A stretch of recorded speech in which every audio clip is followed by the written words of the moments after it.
25 अप्रैल 1945 के बाद हिटलर की जिंदगी का वाहिद मकसद अपनी मौत की तैयारी करना था। उन्होंने अपने बॉडीगार्ड हेंसलेंज को फोन किया और कहा, मैंने खुद को गोली मार ली है, तुम मेरी लाश को चांसलर के बाग में ले जाओ और इसे आग लगा दो। मेरी मौत के बाद कोई मुझे ना देखे और ना ही मुझे पहचान पाए। बॉडीगार्ड को उन्होंने मजीद ताकीद की कि उसके बाद तुम मेरे कमरे में वापस जाओ और मेरी वर्दी, मेरे कागजात, हर वो चीज़ जो मैंने इस्तेमाल की है उसे इकट्ठा करो और सबको आग लगा दो। सिर्फ एंटन ग्राफ की फ्रेडरिक द ग्रेट की ऑयल पेंटिंग को हाथ मत लगाना। ये मेरा ड्राइवर मेरी मौत के बाद बहिफाजत बर्लिन ले जाएगा। अपनी जिंदगी के आखिरी अयाम में हिटलर 50 फुट ज़ेरे ज़मीन बनाए गए एक बंकर में रहते थे। वो चांसलर के बाग सिर्फ उस वक्त जाते जब उन्हें अपने प्यारे कुत्ते ब्लॉन्डी को टहलाना होता। रेहान फजल की तहरीर आप नादिया सुलेमान से सुन रहे हैं। अपनी जिंदगी के आखिरी अयाम में हिटलर सुबह 5-6 बजे सोने जाते और सपहर को उठते थे। हिटलर के ज़ाती मुआविन ट्रूडी जेंगा आखिरी लम्हे तक हिटलर के साथ उस बंकर में थी। बीबीसी से बात करते हुए उन्होंने एक बार कहा था कि आखिरी 10 दिन हमारे लिए एक डरावने ख्वाब की तरह थे। हम एक बंकर में छुपे हुए थे और रूसी फौज हमारे करीब आ रही थी। हम बासानी उनकी फायरिंग, बमों और बंदूकों की आवाज़ें सुन सकते थे। हिटलर बंकर में इस आस में बैठे थे कि खुदा उनकी जान बचाएगा। लेकिन एक चीज़ जो उन्होंने पहले ही वाजे कर दी थी वो ये थी कि अगर वो जंग नहीं जीत पाते हैं तो वो बर्लिन को कभी नहीं छोड़ेंगे और अपने हाथों से खुद को गोली मारेंगे। लिहाजा हमें मालूम था कि क्या होने वाला है। जब 22 अप्रैल 1945 को हिटलर ने हम सबसे कहा कि तुम लोग चाहो तो बर्लिन छोड़कर जा सकते हो, उनकी गर्लफ्रेंड एवा ब्राउन ने सबसे पहले कहा कि तुम जानते हो मैं तुम्हें छोड़कर नहीं जाने वाली, मैं यहीं रहूंगी। और मेरे मुंह से भी ऐसे ही अल्फाज निकले थे। उस वक्त हिटलर के वज़ीर दिफा एल्बर्ट स्पेयर बंकर के पास उनसे मिलने और अलविदा कहने आए थे। बाद में स्पेयर ने अपनी यादों को मुज्तमा करते हुए ये बताया कि आखिरी अयाम में हिटलर की शख्सियत में बहुत तब्दीली आ चुकी थी। वो लिखते हैं, उनके आखिरी दिनों में हिटलर की हालत कुछ ऐसी थी कि उसे सिर्फ बोसा दिया जा सकता था। उनका सारा जिस्म कपकपाता और उनके कंधे झुके हुए थे। उसके कपड़े गंदे थे और सबसे अहम बात, उनका रद्द अमल बहुत सर्द था।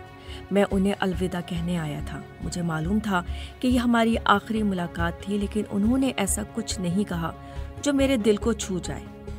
हिटलर के बारे में किताब the life and death of Adolf Hitler के मुसन्निफ रॉबर्ट पाइन ने उस वक्त हिटलर की हालत को बयान किया है। वो लिखते हैं, हिटलर का पूरा चेहरा सूज गया था और उस पर बेशुमार झुर्रियां नमूदार हो गई थीं। उनकी आंखों में जिंदगी की चमक मांद पड़ चुकी थी, गोया वो एक बूढ़े गिद्ध की मानिंद बैठे थे। उनकी शख्सियत के बारे में सबसे यादगार बात ये थी कि वो एक शराबी की तरह लड़खड़ा रहे थे। वो एक ही माह में 10 बरस बूढ़ा हो गया था। बंकर में क़याम के आखिरी दिन हिटलर ने एवा ब्राउन से शादी करने का फैसला किया। The life and death of Adolf Hitler किताब में मुसन्निफ रॉबर्ट पाइन लिखते हैं कि सवाल ये था कि इस शादी का इंतज़ाम कौन करेगा। हिटलर को याद आया कि गोएबल्स ने वॉल्टर वेगनर से शादी की थी। अब मसला ये था कि उसे कहाँ ढूंढा जाए। एक सिपाही बड़ी मुश्किल से उनके आखिरी खुतबे के साथ उन्हें हिटलर के बंकर पर लाया था, लेकिन वो उनकी शादी का सर्टिफिकेट अपने साथ लाना भूल गए थे। वो सर्टिफिकेट लेने के लिए वापस अपने घर चले गए।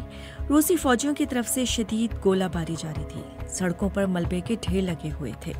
शादी की तकरीब शुरू होने वाली थी। गोएबल्स ने बतौर हिटलर के गवाह के दस्तखत किए, जबकि बोरमैन एवा ब्राउन का गवाह बन गया था। उनकी शादी के सर्टिफिकेट पर 29 अप्रैल की तारीख दर्ज थी, लेकिन ये तारीख गलत थी क्योंकि रात के 12:25 का वक्त था। लिहाजा इसे 30 अप्रैल होना चाहिए था।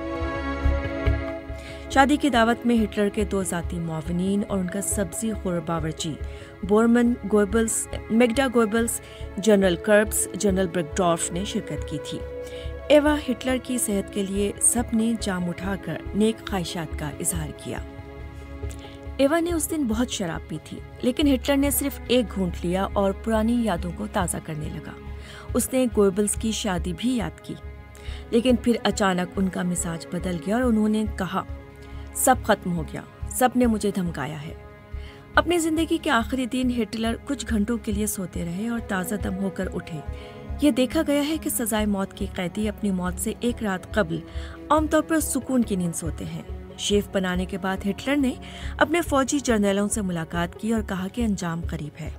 सोवियत फौज किसी भी वक्त उनके बंकरों में घुस सकती है।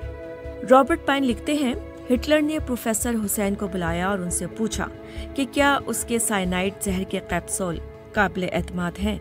हिटलर ने इन गोलियों का तजुर्बा करने के लिए उसे अपने प्यारे कुत्ते को खिलाने का भी कहा। इस तजुर्बे के बाद हुसैन ने हिटलर को इतला दी कि तजुर्बा कामयाब रहा। ब्लॉन्डी की सेकंडों में मौत हो गई थी। खुद हिटलर ने अपने प्यारे कुत्ते की मौत का मंजर देखने की हिम्मत नहीं की। कुत्ते की मौत के बाद उसने ब्लॉन्डी और उसके 6 पिल्लों को एक डब्बे में डाल दिया। इस डब्बे को चांसलर गार्डन लाया गया। उसके पिल्ले अब भी अपनी माँ के सीने से लगे हुए थे। दोपहर के 2:30 बजे हिटलर अपना आखिरी खाना खाने बैठ गए। ओटो गोइंशे को 200 लीटर पेट्रोल लाने का हुक्म दिया गया था। उसे पेट्रोल के कनस्तरों में भरकर और उसे बंकर के बैरूनी दरवाजे के पास रखने का कहा गया था। खाने के बाद हिटलर आखिर में अपने साथियों से मिलने आए। उन्होंने आंखें चार किए बगैर उनसे मुसाफा किया। उनके साथ उनकी अहलिया एवा ब्राउन भी थी। एवा ने गहरे नीले रंग का लिबास और इतालवी मोतियों वाले जूते पहन रखे थे। उनकी कलाई पर प्लैटिनम की घड़ी थी। फिर वो दोनों अपने कमरे में चले गए। उस वक्त जब हालात बहुत संगीन हो गए, मैग्डा गोबल्स ने चिल्लाकर कहा कि हिटलर को खुदकुशी नहीं करनी चाहिए। उसने कहा कि अगर उसे हिटलर से बात करने की इजाजत दे दी जाए तो वो उसे ऐसा ना करने पर आमादा कर लेगा। गेरहार्ड बोल्ट अपनी किताब इन शेल्टर विद हिटलर में लिखते हैं कि हिटलर के बॉडीगार्ड गोंचे का 6 फीट 2 इंच दराज कद था और वो गोरीले की मानिंद दिखता था। मैग्डा हिटलर से मिलने पर इतना इसरार कर रहे थे कि गोंचे ने दरवाजा खोलने का फैसला किया। बॉडीगार्ड ने हिटलर से पूछा, क्या आप मैग्डा से मिलना पसंद करेंगे? हिटलर ने कहा, मैं किसी से नहीं मिलना चाहता। एवा वहां मौजूद नहीं थी।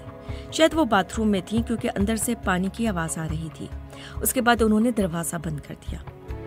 हेज़लिंच, जो दरवाजे के बाहर खड़ा था, नहीं जानता था कि हिटलर कब खुद को गोली मार सकता है। उसने बारूद की एक हल्की सी बू महसूस की थी। रोक्सा स्मिथ हिटलर के बंकर में टेलीफोन ऑपरेटर था। अरसा कबल बीबीसी से बात करते हुए उन्होंने कहा था, अचानक मैंने किसी को ये आवाज देते हुए सुना, लिंच लिंच, अब हिटलर नहीं है।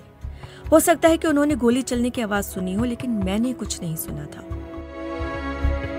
सब सरगोशियां कर रहे थे और उसी के साथ ही हिटलर की जाती सेक्रेटरी बोरमन ने हिटलर के कमरे का दरवाजा खोलने का इशारा किया। मैंने हिटलर का सर मेज पर देखा। उसका रंग जर्द पड़ चुका था। हो सकता है कि उसने मरते वक्त अपना हाथ बढ़ाया हो, जिससे उस तरफ का गुलदान नीचे गिर गया और टूट गया। एवा ब्राउन सोफे पर गिरी पड़ी थी। उसने गहरे नीले और सफेद रंग का लिबास पहन रखा था। मैं उस मंजर को कभी नहीं भूलूंगा। उसके बाद लंच ने हिटलर की लाश को चादर में लपेटा और उसे हंगामी दरवाजे से लेकर चांसलर के बाग तक ले गया। बोरमन एवा ब्राउन की लाश लेकर आया। जब वो हिटलर की लाश मेरे पास से लेकर गुजरे तो उसकी टांगें लटकी हुई थीं। कोई मुझ पर चीखा, जल्दी से ऊपर आओ, वो बॉस को जला रहे हैं। लेकिन मैं ऊपर नहीं गया। हिटलर की सवाने निगाह एयान कृष्णा लिखते हैं, इस मंजर को हिटलर के आखिरी दिनों के तमाम साथियों ने बंकर के दरवाजे के जरिए देखा था। जब उनकी लाश को आग लगा दी गई तो सबने अपने हाथ उठाए और हेल हिटलर कहा, यानी हिटलर जिंदाबाद का नारा लगाया और बंकर वापस लौट गए। उस वक्त तेज हवा चल रही थी।